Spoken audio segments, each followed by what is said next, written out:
तान् हन्तारो यत्पादाम्बुजरेणवः श्रियाणां तान् निजाचार्यान् प्रणमामि मुहुर्मुहुः।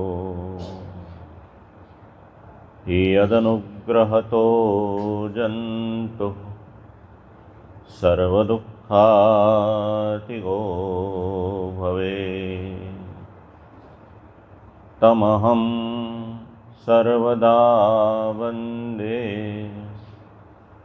श्रीमद्वल्लभनन्दनम्। अज्ञानतिमिरान्धस्य ज्ञानाञ्जनशलाकया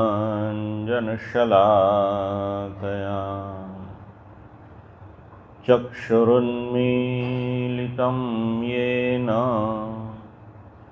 तस्मै श्रीगुरवे नमः।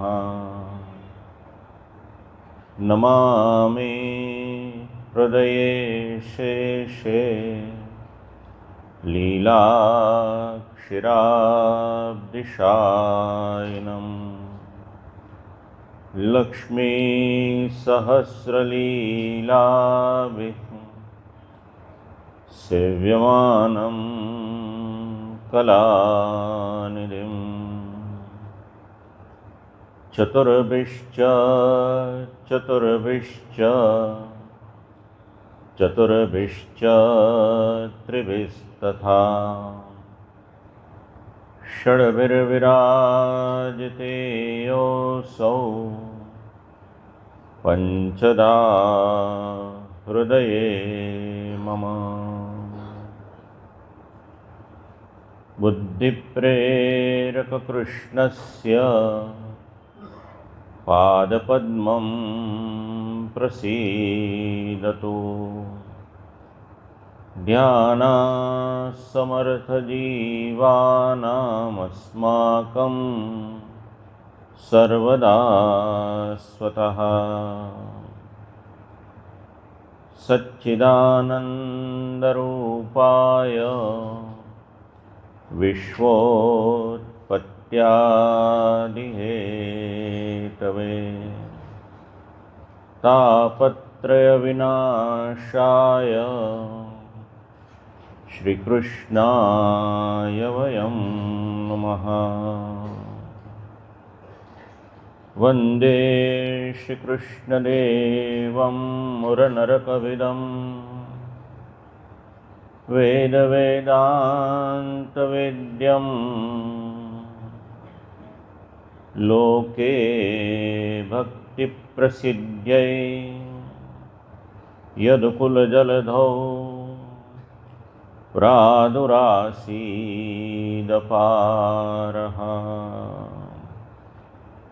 यस्यासिद्रूपमेव त्रिभुवनतरणे भक्तिवच्चस्वतन्त्रं शास्त्रं रूपं च लोके प्रकटयति मुदा यस्य नो भूतिहेतुः। निगमकल्पतरोर्गलितं फलं शुकमुखादमृतद्रवसंयुतं पिबत भागवतं रसमालयं मुहुरहो। रसिका भुवि भावुकाः श्याम मनोहर लाल की जय।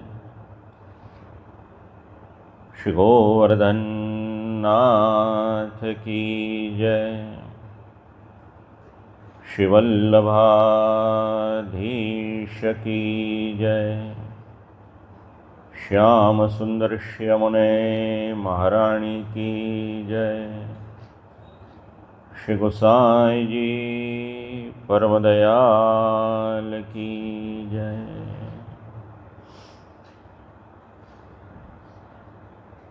जगतगुरु श्रीमद् वल्लभाचार्य चरण आप श्री के अनुग्रह से एवं नित्य लीलास्थ पूज्यपाद गोस्वामी 1008 श्री ब्रजभूषण लाल जी महाराज श्री एवं नित्य लीलास्थ पूज्यपाद गोस्वामी 1008 श्री विठलनाथ जी महाराज श्री आप श्री के कृपा प्रसाद से पूज्यपाद गोस्वामी 108 श्री मुकुटराय जी महाराज श्री के तत्वावधान अध्यक्षता एवं आशीर्वाद से हम सभी के जीवन में आज एक परम सौभाग्य प्राप्त हुआ है।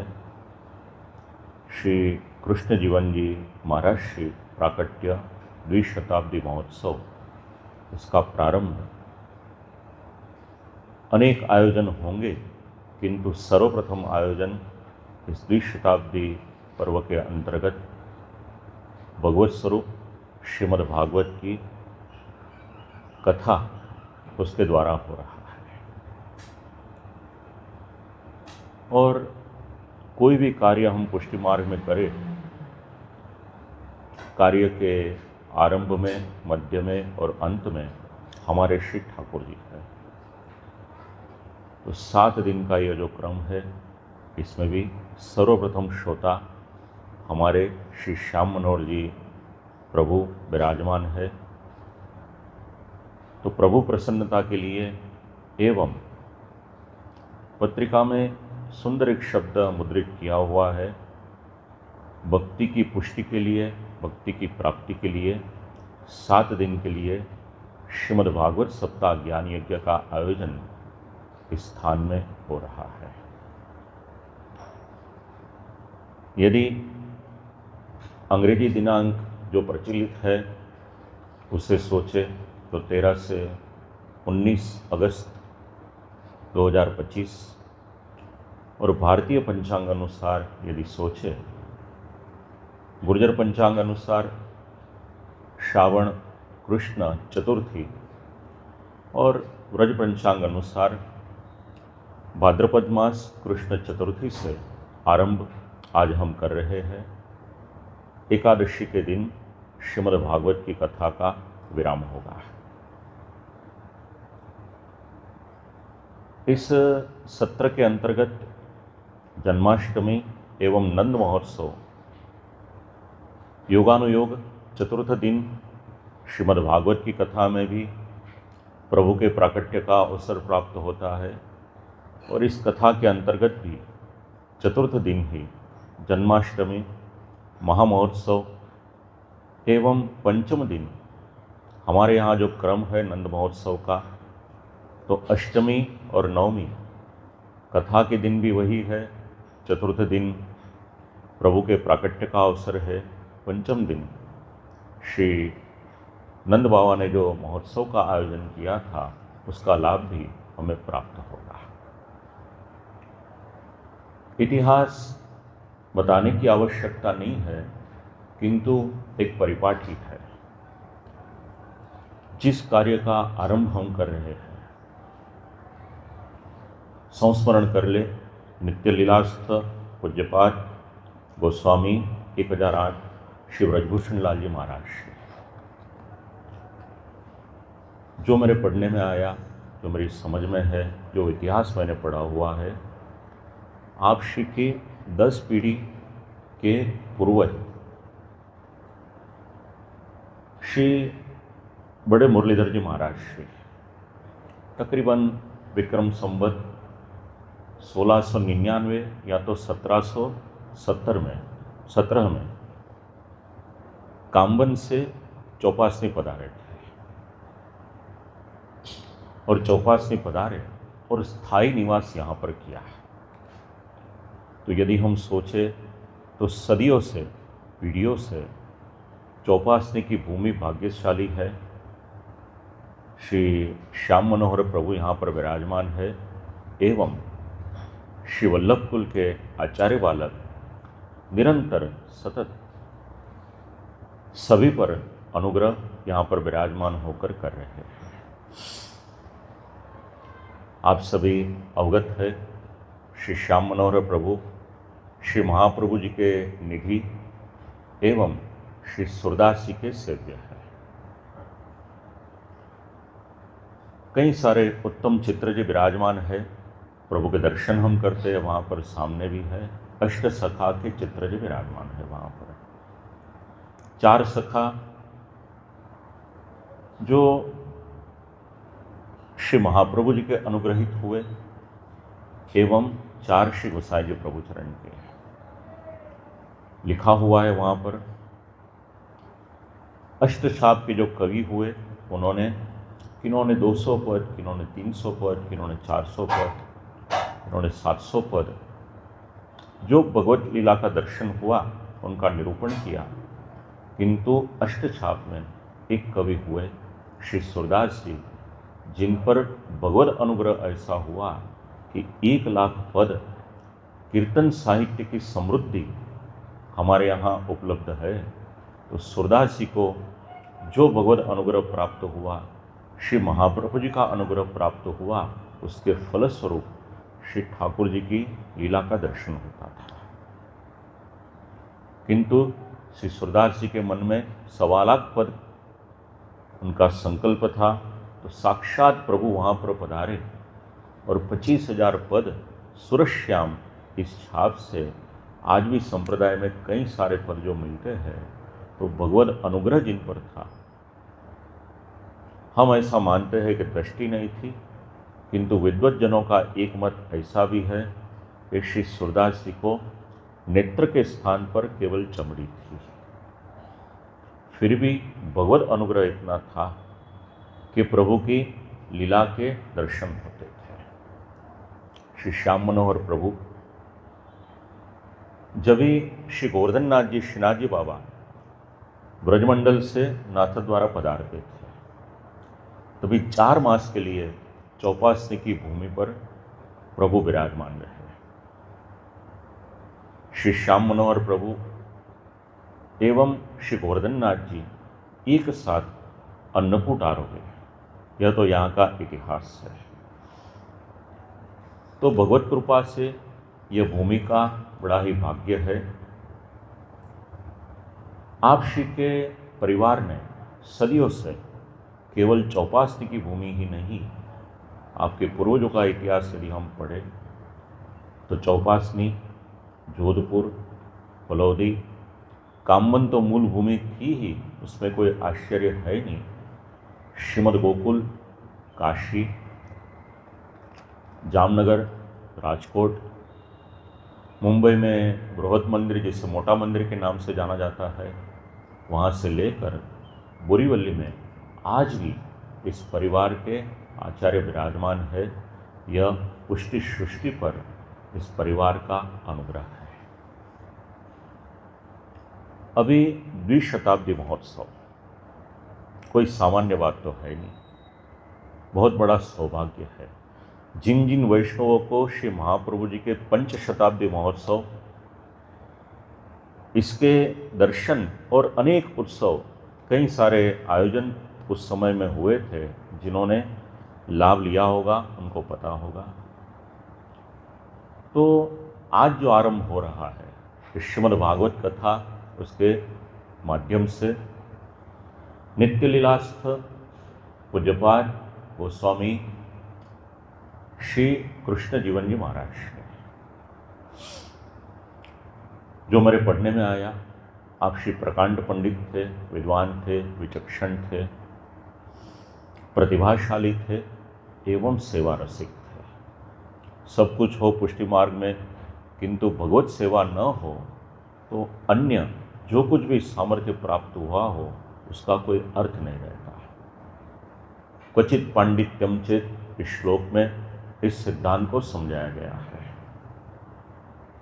ग्रंथ में ऐसा भी इतिहास लिखा हुआ है कि आप श्री ने श्री श्याम मनोहर जी प्रभु के कई सारे अलंकार, आभूषण, श्रृंगार उस समय में सिद्ध करवाए थे। श्री वल्लभकुल श्री महाप्रभु जी की कृपा से आप श्री को श्री नृसिंह मंत्र सिद्ध था। बहुत प्रभावशाली है श्री नृसिंह मंत्र। श्रीमद् भागवत में पंचम स्कंद में जो अलग अलग खंड में अलग अलग देव भगवान के स्वरूप, उनके अर्चन इत्यादि के प्रकार मिलते हैं अलग अलग सेवकों द्वारा, तो श्री नृसिंह जी का भी उल्लेख वहाँ पर है। और श्री नृसिंह मंत्र जिससे सिद्ध हो जाए उनका प्रभाव भगवत कृपा से बढ़ जाता है, क्योंकि भगवान श्री नृसिंह जी वो पुष्टि के स्वरूप है, पुष्टि अवतार है। तो प्रभु कृपा से मैं निजी तौर पर यदि बात करूं तो मेरा ही परम सौभाग्य है। एक तो सर्वप्रथम श्रोता हमारे श्री श्याम मनोहर प्रभु जी विराजमान है। दूसरी बात, जिनका इतिहास कितना गौरवशाली है, ऐसे आचार्य बालक, उनके द्विशताब्दी महोत्सव पर वाणी पवित्र करने का सौभाग्य मुझे प्राप्त हुआ है। तकरीबन 325 साल से जो श्री वल्लभकुल यहाँ पर विराजमान है, अविरत ज्ञान गंगा, सांप्रदायिक सिद्धांत, सत्संग, जो भी हमारे यहाँ सिद्धांत है उनका पोषण हो रहा है। उसमें 7 दिन के लिए मुझे भी यह सौभाग्य प्राप्त हुआ कि प्रभु सन्मुख मेरी वाणी पवित्र हो सके। एक बार प्रेम से प्रभु के नाम का जयघोष करके श्रीमद् भागवत का जो महात्म्य है उस महात्म्य को हम श्रवण करें। श्री श्याम मनोहर लाल की जय। अभी श्रीमद् भागवत श्रवण हम करें तो प्रयोजन क्या है? क्योंकि ऐसा वर्णन मिलता है कि श्रीमद् भागवत कल्प वृक्ष है, और कल्प वृक्ष का स्वभाव है जो भी सत्संकल्प हम करें कल्प वृक्ष उसे परिपूर्ण करता है। तो श्रीमद् भागवत साक्षात भगवत स्वरूप है, कल्प वृक्ष है। तो आपके और मेरे जीवन से श्रीमद् भागवत का संबंध क्या है? शास्त्र है, ग्रंथ है, महापुराण है, भगवत स्वरूप है।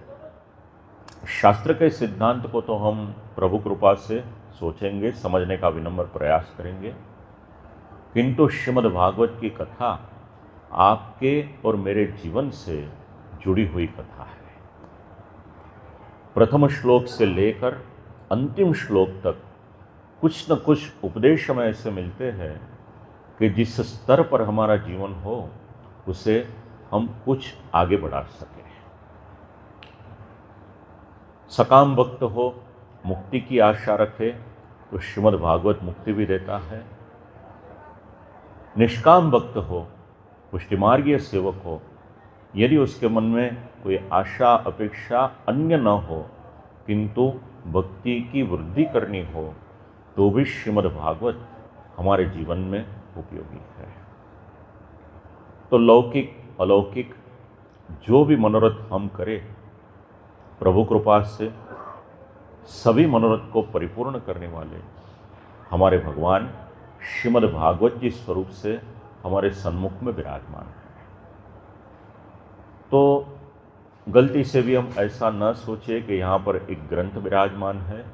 साक्षात भगवत स्वरूप 7 दिन के लिए यहाँ पर विराजमान है, यह भाव हम रखें।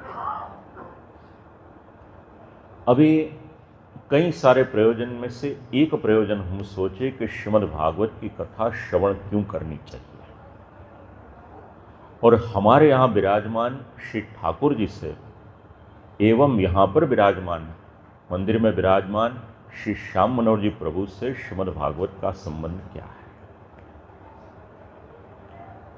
यदि भगवत संबंध सोचे, हमारे यहाँ सेव्य श्री ठाकुर जी से संबंध सोचे, या तो यहाँ पर विराजमान ठाकुर जी से संबंध सोचे, तो आज प्रातः काल में मंगला के समय श्री ठाकुर जी के दर्शन करने का सौभाग्य प्राप्त हुआ।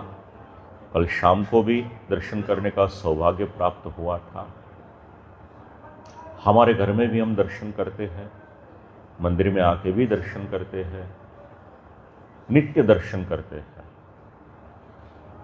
अभी श्रीमद् भागवत हमारा जो क्रम है, उस क्रम में हमें कुछ अभिवृद्धि करने का एक मार्गदर्शन श्रीमद् भागवत से हमें मिलता है।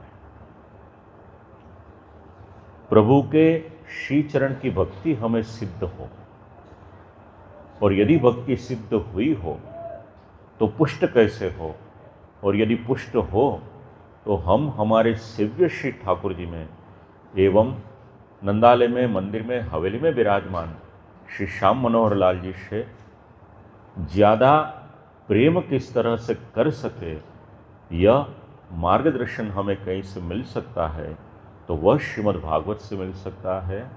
तो कथा श्रवण का एक प्रयोजन याद रखिएगा, भगवान में प्रेम हो और प्रेम में अभिवृद्धि हो, इस प्रयोजन से श्रीमद् भागवत की कथा श्रवण करनी है। एक ग्रंथ है तत्वार्थ दीप निबंध, उसमें श्री महाप्रभु जी ने आज्ञा की है कि प्रभु को प्रसन्न करने के लिए कई सारे साधन हैं, किंतु प्रभु प्रेम से जिस तरह से वश होते हैं, अन्य कोई भी साधन से वश नहीं होते हैं। तो भक्ति में प्रेम सम्मिलित करना है, स्नेह सम्मिलित करना है। हमारी भक्ति केवल सुखी भक्ति न रहे, स्नेहपूर्वक की भक्ति हो। शास्त्र का जो मत है उसे लेकर हम आगे चले। इस प्रयोजन से हमें श्रीमद् भागवत की कथा श्रवण करनी है। तो एक प्रयोजन है, प्रभु में प्रेम करना है, प्रभु में भक्ति करनी है। इस कारण से श्रीमद् भागवत की कथा हमें श्रवण करनी है। दूसरी एक बात, कई सारे प्रयोजन है, एक आध दो प्रयोजन उसे हम समझ ले। राजा परीक्षित ने श्रीमद् भागवत की कथा श्रवण की, तो राजा परीक्षित 12वें स्कंद में श्री सुखदेव जी महाराज से निवेदन करते हैं कि भगवान की कथा श्रवण करने के कारण मेरे जीवन में से भय निवृत्त हो गया। तो एक सिद्धांत याद रखिएगा, भगवान की कथा जीवन में अभय प्रदान करती है। किसी भी प्रकार का भय हो, वो भय को निवृत्त करने वाली भगवान की कथा है। और सबसे ज़्यादा भय यदि हो तो मृत्यु का भय है, तो मृत्यु के भय से भी अभय प्रदान करने वाली कोई है तो वह श्रीमद् भागवत की कथा है। एक दो प्रयोजन का उल्लेख अभी किया है, बाद में आगे कथा में जो जो प्रसंग आएंगे उसके बारे में हम सोचेंगे। अभी शब्द प्रयोग तो हम करते हैं भागवत, किंतु कोई हमें पूछे कि भागवत का अर्थ क्या है। संक्षिप्त में एक वाक्य में व्याख्या बतलाता हूं, हो सके तो याद रखिएगा। भगवतः इदं भागवतम, यानी जिस ग्रंथ में भगवान के चरित्रों का उल्लेख किया गया है उसका नाम है श्रीमद् भागवत। तो भागवत में भगवान के चरित्र हमें श्रवण करने हैं, और भगवान के चरित्र के साथ साथ भगवान के भक्तों के चरित्रों का निरूपण भी श्रीमद् भागवत में है। अभी श्रवण करनी है भगवान की कथा, किंतु भगवान के भक्तों के चरित्रों को भी श्रीमद् भागवत में निरूपित किया गया, तो उसका प्रयोजन क्या है। अभी एक प्रश्न आपसे पूछता हूं, आप में से किन किन वैष्णवों ने 84 या तो 252 वैष्णवों के वार्ता प्रसंग पढ़े हैं? यदि पढ़े हो तो हाथ ऊपर कीजिएगा तो मुझे जरा ध्यान में आएगा। चलिए, बढ़िया। हमारे यहाँ पुष्टिमार्गीय सिद्धांतों को समझने के लिए मूल ग्रंथि कहीं से भी आरंभ करना हो तो सर्वप्रथम 84 और 252 वैष्णवों की वार्ता प्रसंग है, उसे पढ़ना चाहिए। यदि आगे कुछ हो सके तो निज वार्ता, गर्भ वार्ता को भी पढ़नी चाहिए हमारे यहाँ, जिससे सांप्रदायिक सिद्धांत, या आपके घर की छोटी बेटी है, बच्ची है, उपयोगी है जीवन में। बड़े बुजुर्ग श्रीमद् भागवत की कथा श्रवण करते उत्तम है, किंतु भगवान के साथ जितनी कम उम्र में संबंध जुड़ जाए वो हमारे लिए ज़्यादा अच्छा है, क्योंकि भागवत की कथा, भगवान की कथा हमें जीवन जीने के लिए मार्गदर्शन प्रदान करती है। तो जिस तरह से वार्ता प्रसंग में कई सारे सेवकों के चरित्र है, दामोदरदास संबरवाला, दामोदरदास सरसानी, कृष्णदास मेघन, वासुदेवदास छकड़ा, कई सारे वैष्णव हैं। ग्रंथ का नाम है वार्ता प्रसंग, किंतु उस ग्रंथ के द्वारा हम श्री महाप्रभु जी का महात्म्य समझ सकते हैं, पुष्टि मार्गीय सिद्धांत समझ सकते हैं, और हमारे घर में विराजमान श्री ठाकुर जी का महात्म्य है, किस प्रकार से सेवा करनी चाहिए, सेवा में कौन सा भाव रखना चाहिए, कई सारे सिद्धांत हमें वार्ता प्रसंग में से श्रवण करने मिलते हैं। बस यही सिद्धांत श्रीमद् भागवत में है। श्रीमद् भागवत में भगवान के भक्तों के चरित्र का निरूपण है। मूलतः तो वहाँ पर भगवान के महात्म्य का निरूपण किया गया है, माध्यम है भगवान के भक्त।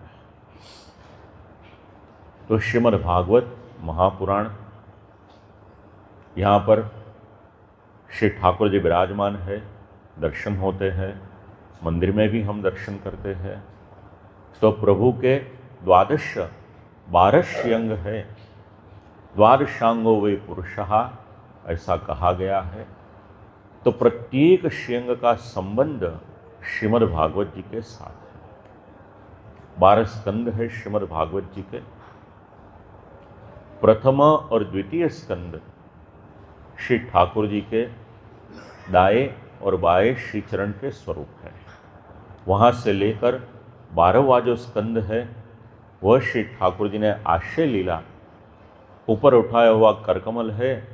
प्रत्येक जीव को प्रभु, अधिकारी जीव को प्रभु अपने पास बुलाते हैं कि एक बार मेरी शरण में आ जाओ, बाद में अन्य कहीं पर भी जाने की आवश्यकता नहीं है।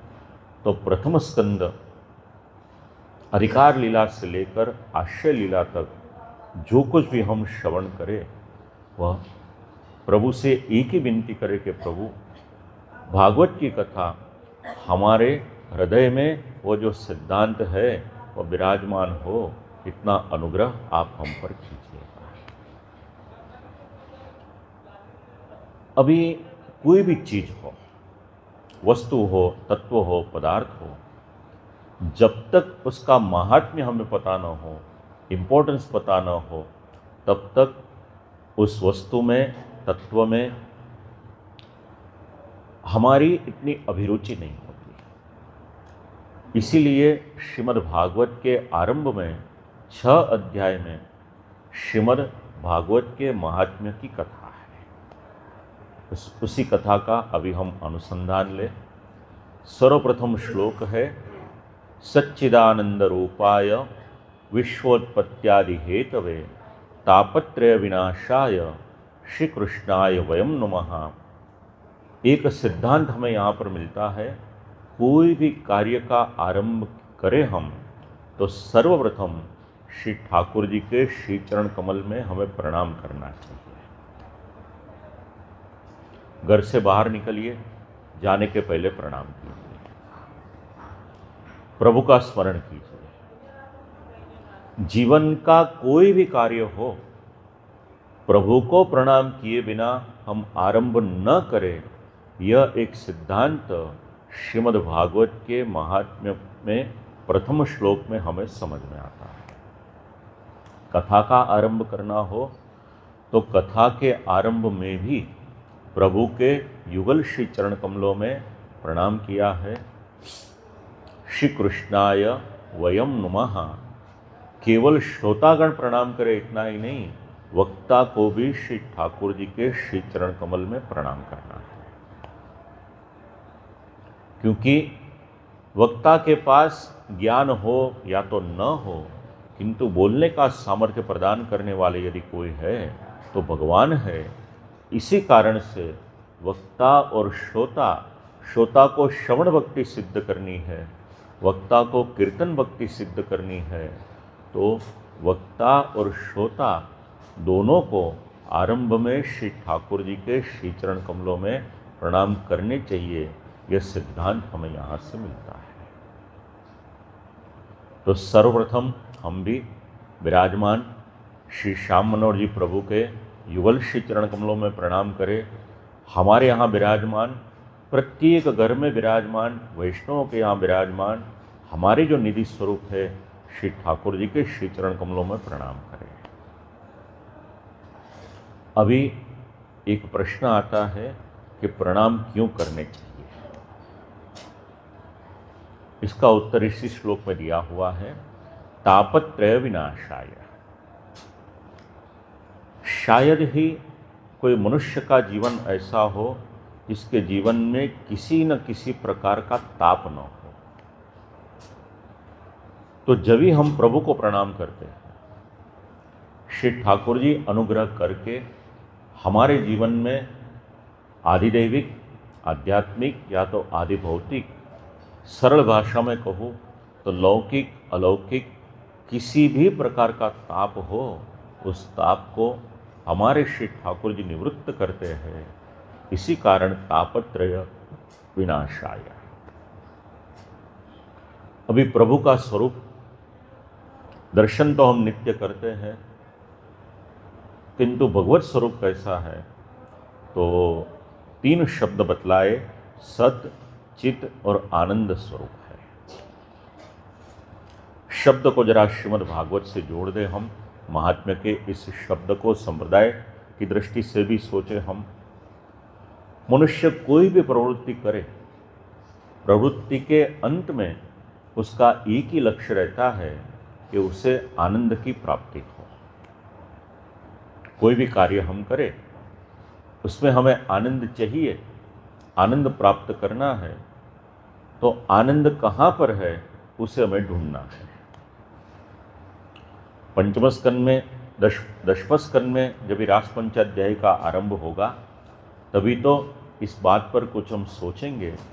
किंतु आनंद शब्द का संबंध भगवान से है, आनंद शब्द का संबंध श्री महाप्रभु जी से है, आनंद शब्द का संबंध आपके और मेरे जीवन से है। तो एक आध दो बात जरा समझ लें। आनंद प्राप्त करना है। अभी श्री ठाकुर जी के दर्शन हम करें। आप लोग कई साल से श्री ठाकुर जी के दर्शन करते होंगे, तो दर्शन करते करते एक दिन दर्शन कर लिए तो दूसरे दिन आने का मन होता है कि नहीं होता है? मन होता है आने का। एक समा में दर्शन करे फिर दूसरे समा में दर्शन करने का भी मन होता है, एक दिन दर्शन करे तो दूसरे दिन भी दर्शन करने का मन होता है। इसका कारण क्या है? कारण है भगवत स्वरूप आनंदमय है, और आनंदमय स्वरूप का जब हम दर्शन करते हैं तो भगवत दर्शन करते करते हमारे नेत्र द्वारा प्रभु का प्रवेश भी हमारे हृदय में होता है। तो जो आनंद स्वरूप का दर्शन हम करते हैं, उसी आनंद स्वरूप का कुछ अंश, उसकी अनुभूति हमें होती है। इसी कारण से नित्य निरंतर भगवत दर्शन करने के लिए हमारा मन लालायित रहता है। तो प्रभु आनंदमय है। हम जिस आनंद को ढूंढ रहे हैं वह स्वरूप भगवान का है, इसलिए हम प्रभु के पास आते हैं। अभी भगवान के स्वरूप का परिचय हमें कौन कराए? तो सर्वोत्तम स्तोत्र के पाठ आप में से कौन कौन करते हैं? सर्वोत्तम स्तोत्र के पाठ, चलिए बढ़िया। श्री महाप्रभु जी का सर्वप्रथम नाम कौन सा है सर्वोत्तम स्तोत्र में? आनंद, बराबर ना? अभी इन शब्दों को जोड़ दे। हमारे भगवान आनंद स्वरूप है, श्री महाप्रभु जी आनंद स्वरूप है, और हम आनंद को ढूंढते हैं, तो श्री महाप्रभु जी ने जब इसे हमारा स्वीकार किया, संप्रदाय में हम दीक्षित हुए और आनंद जो ढूंढ रहे थे, श्री महाप्रभु जी की कृपा से वह ढूंढने का कार्य हमारा समाप्त हुआ, क्योंकि श्री महाप्रभु जी ने हमारा संबंध करवा दिया श्री ठाकुर जी से, तो आनंद वो हमें प्राप्त हो गया। सच्चिदानंद रूपाय, भगवान आनंद स्वरूप, श्री महाप्रभु जी भी आनंद स्वरूप। इसीलिए श्री गोसाई जी प्रभु चरण ने जब इस सर्वोत्तम स्तोत्र का आरंभ किया तो आनंदाय नमः, आनंद परमानंद श्री कृष्णास्यम कृपानिधि, दैवोद्धार प्रयत्नात्मा, स्मृति मात्रार्ति नाशना, वहाँ पर आनंद का उल्लेख किया। अभी कई सारे पात्र हैं श्रीमद् भागवत जी में। आरंभ हो रहा है दो पात्र से, एक सूत महर्षि है, दूसरे शौनक ऋषि है। यहाँ पर यह व्यासपीठ है। प्रभु कृपा से, आप श्री की आज्ञा से आप लोगों ने यहाँ पर मुझे विराजमान किया है। कोई भी वक्ता हो, अभी जिस तरह से हम यहाँ पर बैठे हैं उसी प्रकार से नैमिषारण्य इस नाम की एक भूमि हमारे देश में है, उत्तरीय भाग में। वहाँ पर कई सारे ऋषिमुनि एकत्र हुए थे। उन ऋषिमुनि में मुख्य जो थे उनका नाम था शौनक मुनि। शौनक मुनि विराजमान थे उनके शिष्यों के साथ, और वहाँ पर सूत महर्षि से उनका जो संवाद हुआ था, वहाँ से श्रीमद् भागवत के महात्म्य का कथा उनका अनुसंधान लिया गया है। नैमिषे सुतमासीनम अभिवाद्य महामतिम, कथामृत रसास्वाद कुशलः शौनको ब्रवीत। विराजमान सूत महर्षि से शौनक इत्यादि ऋषिमुनियों ने कुछ प्रश्न किए हैं। वक्ता के कई सारे प्रकार में से दो प्रकार है, एक पुष्टिमार्गीय प्रवक्ता है, दूसरे मर्यादा मार्गीय है। पुष्टि में वक्ता पहले विराजमान है और उनके सन्मुख जो श्रोतागण थे प्रश्न करने की शुरुआत की कि कलयुग आ रहा है, अज्ञान दिन ब दिन बढ़ेगा, कृपा करके हमारी भक्ति किस तरह से बढ़े, भक्ति के साथ साथ जीवन में विवेक किस तरह से प्राप्त हो, कृपा करके कृष्ण प्राप्तिकरम यानी भगवान की प्राप्ति कराने वाला साधन कौन सा है, ऐसे कई सारे प्रश्न आरंभ में शौनक वगैरह ऋषिमुनियों ने पूछे हैं। विनम्रता से निवेदन किया, प्रयच्छति गुरुप्रीतो वैकुंठम योगी दुर्लभम। जिन पर गुरु की कृपा हो तो योगी पुरुष को भी जो दुर्लभ है वो गुरु कृपा से सरलता से प्राप्त हो सकता है। कृपा करके आप हमारे प्रश्न का उत्तर दीजिए। जो भी श्रोतागण हो उनके जीवन में एक शब्द अनिवार्य है, उसका नाम है विनम्रता। पुष्टि मार्ग में जिसे दैन्य के नाम से जाना जाता है। यदि पुष्टि में आगे बढ़ना हो तो जितना जितना दैन्य बढ़ेगा उतना उतना हम पुष्टि मार्ग में आगे बढ़ पाएंगे। दशम स्कंद में रास पंचाध्याय में दैन्य का सिद्धांत समझाया गया है। यहाँ पर शौनक इत्यादि ऋषिमुनि अपने मन में जो प्रश्न थे वह विनम्रता से निवेदन किए। प्रीति शौनक चित्ते ते यतो वच्मि विचार्य च। सूत महर्षि ने उत्तर देने का आरंभ किया कि आपके मन में प्रीति है, प्रसन्नता है, योग्यता है, तो आपके जो प्रश्न है उसके शास्त्रीय जो उत्तर है वो देने का आरंभ कर रहा हूँ। आपके कई सारे प्रश्न उनका समाधान किया गया है श्रीमद् भागवत में। भक्त्योग वर्धनम, भगवान की भक्ति बढ़ाने वाला ये श्रीमद् भागवत है। उषा भागवत की कथा कभी प्राप्त हो सकती है? तो उत्तर दिया, जन्मांतरे भवेत् पुण्यम तदा भागवतम लभेत। केवल संपत्ति हो तो घर में भागवत की कथा हो सके ऐसा नहीं है।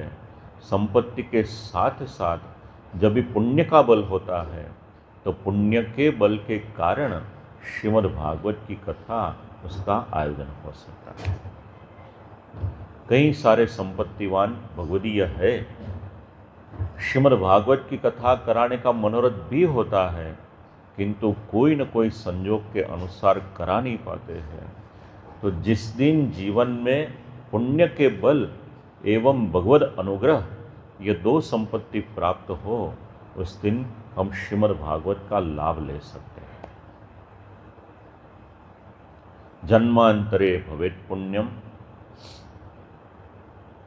अभी श्रीमद् भागवत की कथा श्रवण करें तो एक लाभ तो हमने श्रवण किया, तापत्रय विनाशाय, यानी 3 प्रकार के ताप का नाश होता है। अभी दूसरी बात समझ, वर्षा की ऋतु है, तकरीबन 32 डिग्री जितनी गर्मी अभी यहाँ पर चौपासनी जोधपुर में हो रही है।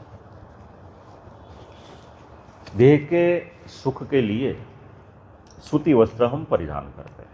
देखिए, अभी एक बात सोचने जैसी है, जो देह हमारे साथ में आने वाला है नहीं, उसके लिए हम बहुत चिंतित रहते हैं।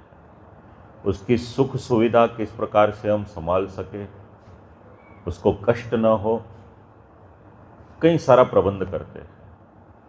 किंतु मृत्यु के पश्चात जो हमारे साथ आने वाला है, या तो जीव है, या तो आत्मा है, या तो अंतर्यामी है, उसके लिए हम कितना सोचते हैं, ये एक प्रश्न है। हो सके इस बात पर आप कुछ विचार कीजिएगा, सोचिएगा। तो प्रातः काल में स्नान करते हैं। स्नान करने से देह की जो बाह्य शुद्धि है वो हो जाती है, किंतु स्नान करने के पश्चात भगवत सेवा में ठाकुर जी के सन्मुख जाना हो तो केवल स्नान करने से प्रभु सन्मुख हम नहीं जा पाएंगे, उसके पहले हमें चरणामृत लेना पड़ेगा। स्नान से बाह्य शुद्धि होगी और चरणामृत लेने से हमारी आंतरिक शुद्धि होगी। तो बाह्य और आंतरिक दोनों शुद्धि जब भी होती है, तभी भगवत सेवा में जाने का हमें सौभाग्य प्राप्त होता है, अधिकार प्राप्त होता है। अभी इसी बात को यहाँ पर जरा सोच ले हम। एतस्माद् अपरम किंचिन मनःशुद्ध्यै न विद्यते। मनःशुद्ध्यै ही एतस्माद् अपरम किंचित न विद्यते। यदि मन को शुद्ध करना हो तो श्रीमद् भागवत की कथा श्रवण करनी चाहिए। अभी एक प्रश्न आपसे पूछता हूँ, हमारा मन शुद्ध है कि अशुद्ध है?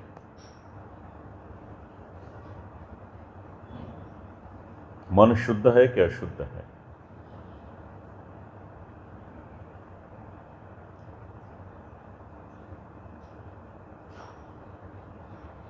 प्रश्न पूछूं कि नहीं पूछूं? पूछूं कि नहीं पूछूं? हाँ जी, अशुद्ध है, बराबर है। देखिए, मन, कई सारे वैष्णव ऐसा सोचते हैं कि शुद्ध है, किंतु ग्रंथ यदि हम पढ़े तो हमें पता चलेगा मन में किसी न किसी प्रकार की अशुद्धि का स्पर्श तो है और है ही। और यह केवल हमारी बात नहीं है, श्रीमद् भागवत में यदि हम पढ़े तो प्रमाण ऐसे मिलते हैं, ऋषि मुनियों के मन भी कई साल तक तपस्या करने के पश्चात भी पूर्ण रूप से शुद्ध नहीं हो पाए। तो अभी हमें हमारे मन को शुद्ध करना है। ये वस्त्र पहना हुआ है, पर्स्पिरेशन हो, पसीना हो, गर्मी लगे, इसे हम धो लेंगे तो वस्त्र हमारा शुद्ध हो जाएगा, स्वच्छ हो जाएगा। शुद्ध और स्वच्छ में तफावत है, दोपहर के सत्र में इसकी चर्चा करेंगे। तो वस्त्र को हमें स्वच्छ करना हो या तो शुद्ध करना हो तो धोने से काम हो जाता है, किंतु मन को शुद्ध करना हो तो उस मन को हम किस प्रकार से धो पाए। तो मनस्संतोष कारकम एवं मनःशुद्ध्यै न विद्यते। तो मन की शुद्धि करने के लिए भागवत के महात्म्य में ऐसा बतलाया गया कि यदि मन को शुद्ध करना हो तो भागवत की कथा श्रवण कीजिए। भागवत की कथा श्रवण करने से मन शुद्ध हो पाएगा। यह दूसरा लाभ है भगवान की कथा श्रवण। कई सारे लाभ है। तो मनःशुद्धि, मन की शुद्धि करने वाला यदि कोई है तो श्रीमद् भागवत है। परीक्षित राजा जब ये कथा श्रवण करवाने का आरंभ कर रहे थे, देवता वर्ग वहाँ पर पधारे। श्री सुखदेव जी ने देखा कि उनका अधिकार नहीं है तो उनको भागवत की कथा श्रवण नहीं करवाई थी। एक बार देवर्षि नारद जी भूतल पर पधारे। भूतल पर यानी पृथ्वी पर ऐसा सोचकर देवर्षि नारद जी पधारे थे कि पृथ्वी पर धर्म के दर्शन होंगे, सत्य के दर्शन होंगे। तो देवर्षि नारद जी पृथ्वी पर परिभ्रमण कर रहे थे, भूतल पर परिभ्रमण कर रहे थे। श्री महाप्रभु जी ने पृथ्वी की कितनी परिक्रमा की? 3 परिक्रमा की, बराबर है। ये भारत भूमि का सौभाग्य है। जिस तरह से श्री महाप्रभु जी ने भूमि की 3 परिक्रमा की थी, कोई निजी स्वार्थ नहीं था। श्री गोसाई जी प्रभुचरण ने आज्ञा की किस कारण से पधारे और किस कारण से भूतल की परिक्रमा की। तो दैवोद्धार प्रयत्नात्मा जितने जितने दैवी जीव थे, उन दैवी जीवों का उद्धार करने के लिए, कल्याण करने के लिए, प्रभु सन्मुख उनको करने के लिए श्री महाप्रभु जी ने भूतल की परिक्रमा की। कार्य हो, कोई भी कार्य हो, 2 प्रकार से हो सकता है। एक निजी स्वार्थ से हम कार्य कर सकते हैं और दूसरा निजी कोई भी प्रकार का स्वार्थ न हो, केवल और केवल प्रभु प्रसन्नता के लिए या तो परोपकार के लिए हम कार्य कर सकते हैं। कार्य तो करना है, दृष्टि कौन सी रखनी है यह हमें सोचना है। तो श्री महाप्रभु जी ने दैवी जीवों का उद्धार करने के लिए परिक्रमा की। बस इसी तरह से देवर्षि नारद जी पधारे थे। पृथ्वी पर कई स्थान में पधारे। न तो धर्म के दर्शन हुए, न कहीं पर सत्य के दर्शन, दया, पवित्रता, जो मनोरथ करके पधारे थे उसमें से कुछ भी ना दिखा। ऐसे करते करते देवर्षि नारद जी आगे बढ़ रहे थे। कलयुग के कई सारे दोष देवर्षि नारद जी ने उस समय भूतल पर दर्शन किए। आगे बढ़ते बढ़ते देवर्षि नारद जी पधारे श्री यमुना महारानी जी के तट पर। एक बार प्रेम से जय जयकार करें, क्योंकि पुष्टि में यदि हमें आगे बढ़ना हो तो श्री महारानी माँ की कृपा अनिवार्य है। श्याम सुंदर श्री यमुने महारानी की जय। देवर्षि नारद जी श्री यमुना महारानी जी के तट पर पधारे। जिस तरह से श्री महाप्रभु जी भी परिक्रमा करते करते विश्रांत घाट पधारे थे, बस उसी प्रसंग का अनुसंधान ले लीजिए। देवर्षि नारद जी पधारे हैं। एक समाज वहाँ पर एकत्र हुआ था। एक स्त्री ने देवर्षि नारद जी को देखा। देवर्षि नारद जी के दर्शन करके स्त्री ने जोर से आवाज़ लगाई, देवर्षि नारद जी को विनती की, भो भो साधो क्षणम तिष्ठ मच्चिंताम अपिनाशय। हे साधु पुरुष देवर्षि नारद जी, कुछ क्षण के लिए आप यहाँ पर रुक जाइए। मेरे मन में कुछ प्रश्न है, कुछ आपत्ति है, उसका आप निवारण कीजिए। देवर्षि नारद जी वहाँ पर पधारे। देवर्षि नारद जी वहाँ पर जब भी पधारे तभी उस स्त्री का दर्शन किया। युवती स्वरूपा थी। देवर्षि नारद जी ने ऐसा अनुभव किया, यह कोई अलौकिक स्वरूप है। पूछा कि बहन आपका परिचय क्या है, आप जरा बतलाइए। और कई सारी स्त्रियां यहाँ पर आपकी सेवा में उपस्थित है, यह सब कौन है यह भी बतलाइए। तभी अपना परिचय देते हुए कहा, अहम भक्ति, मेरा नाम भक्ति देवी है। साक्षात भक्ति देवी उस समय भूतल पर विराजमान हो, ऐसे देवर्षि नारद जी ने अनुभव किया। अहम भक्ति रीति ख्याता इमो में तनयो मतो, यह मेरी गोद में जो दो वृद्ध पुरुष आपको लग रहे हैं, यह और कोई नहीं है, मेरे दोनों पुत्र हैं। नारद जी ने पूछा, माँ, विश्व का नियम ऐसा है कि माँ की उम्र ज़्यादा रहती है, वृद्ध माँ रहती है, और उनके पुत्र हो वह तरुण या तो युवान रहते हैं, लेकिन यहाँ पर तो विपरीत देखने को मिलता है। आप युवती स्वरूपा हो और आपके दोनों जो बेटे हैं ज्ञान और वैराग्य वो वृद्ध हुए हैं। तीनों शब्द का संबंध आपके और मेरे जीवन से है। अभी पुष्टि मार्ग में हम आए, श्री महाप्रभु जी की कृपा से, आप श्री की कृपा से। तो पुष्टि मार्ग भक्ति मार्ग है, तो भक्ति मार्ग में ज्ञान की आवश्यकता है कि नहीं है? पुष्टि मार्ग में ज्ञान की आवश्यकता है कि नहीं है? हाँ कि ना? हाँ जी, भक्ति की है। हाँ जी, स्नेह भाव की भक्ति। चलिए बात जरा समझ ले, एक बार जय जयकार कीजिए प्रेम थी। श्री श्याम मनोहर लाल की जय। तीन शब्द है, भक्ति, ज्ञान और वैराग्य। भगवान को प्राप्त करने के अलग अलग मार्ग श्रीमद् भागवत के 11 स्कंद में समझाए। एक भक्ति मार्ग है, दूसरा ज्ञान मार्ग है, तीसरा कर्म मार्ग है। योग मार्ग तो इसके अंतर्गत ही आ जाता है। अभी भक्ति मार्ग पर चलना है हमें, तो भक्ति मार्ग पर चलने के लिए भी हमें ज्ञान की आवश्यकता है। सेवा करने के लिए भी हमें बेसिक नॉलेज ज्ञान चाहिएगा। यदि ज्ञान न हो तो भगवत सुख के बजाय और कुछ हो जाएगा। यदि सेवा संबंधी ज्ञान हमें न हो और हम विवेक चूक गए, और जिस प्रकार से मर्यादा में सेव्य स्वरूप को ठंडे जल से स्नान करवाते हैं, उस प्रकार भक्ति मार्ग में हमने कर दिया तो मुश्किल हो जाएगी। तो सेवा के कोई भी प्रकार के लिए हम सोचे तो भक्ति मार्ग में भी ज्ञान की आवश्यकता है।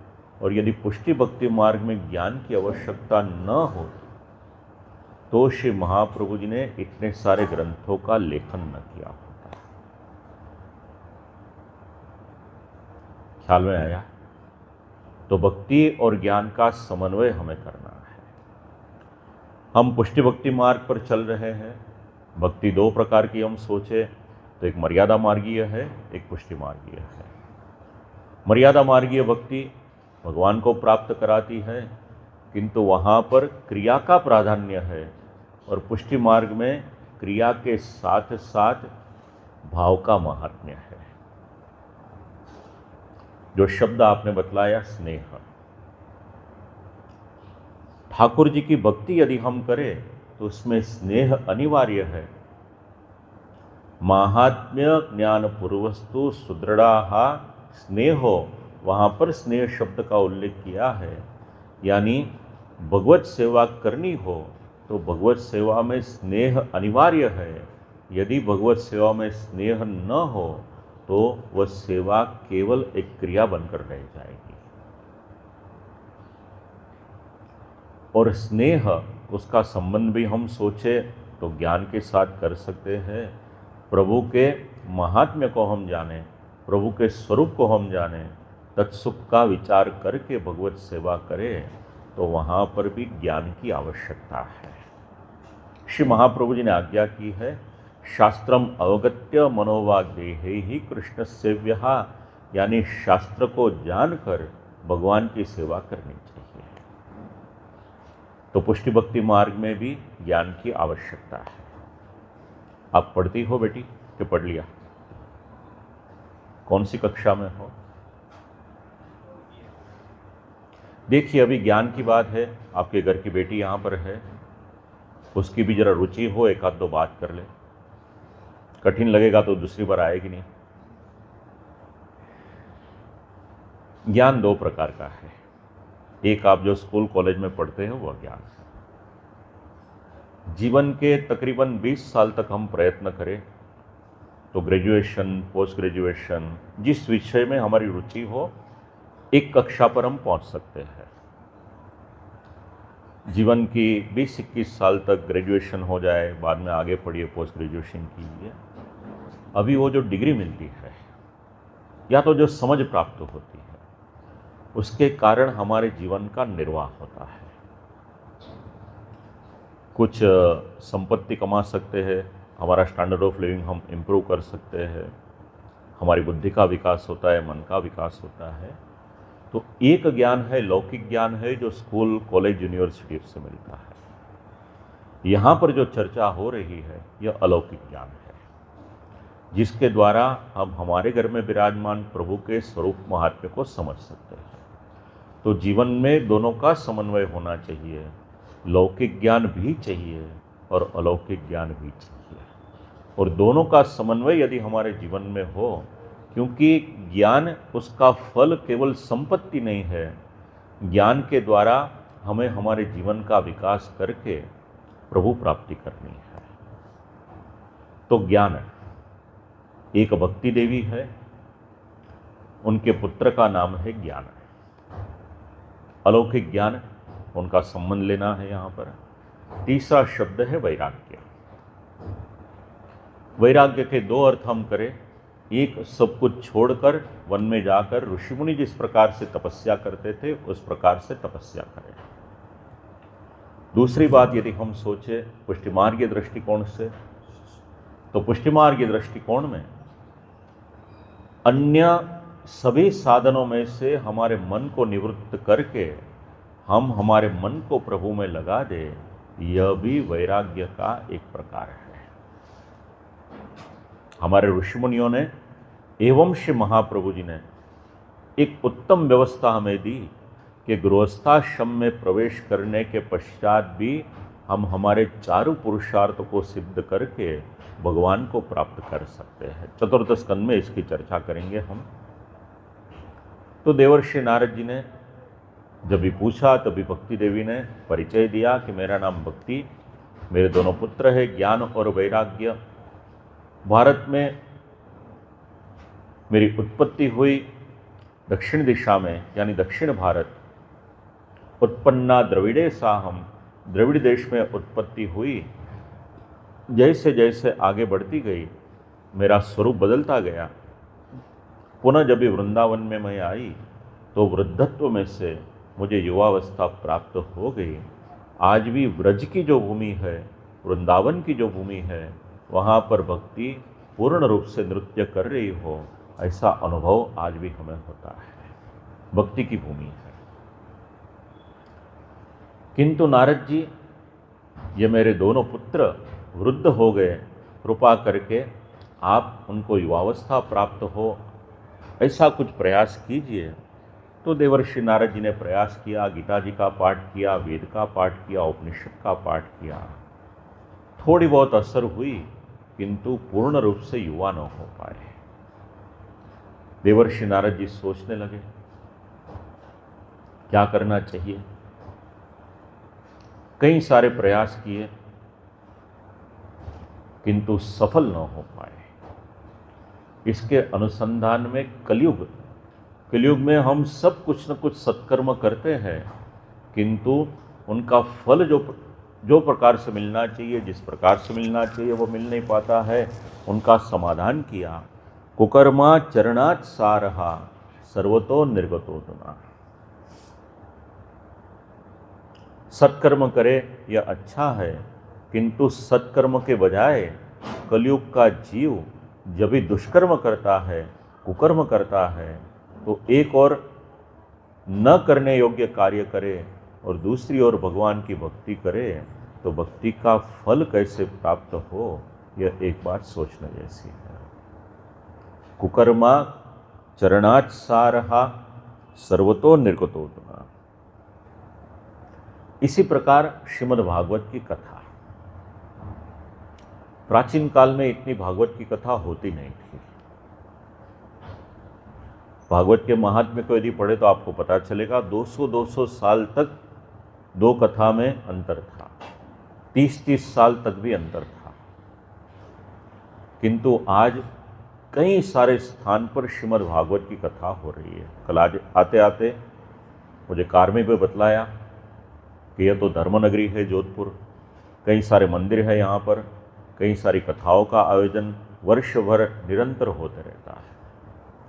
अभी कथा के आयोजन तो बढ़ गए, किंतु कथा के माध्यम के द्वारा श्रोताओं के मन पर जो असर होनी चाहिए और धर्म उसकी अभिवृद्धि होनी चाहिए, इस अभिवृद्धि के बारे में यदि सोचा जाए तो महात्म्य में ऐसा श्लोक लिखा हुआ है, विप्रेर भागवती वार्ता गेहे गेहे जने जने कारिता कणलोभेन कथा सारस तथोगता।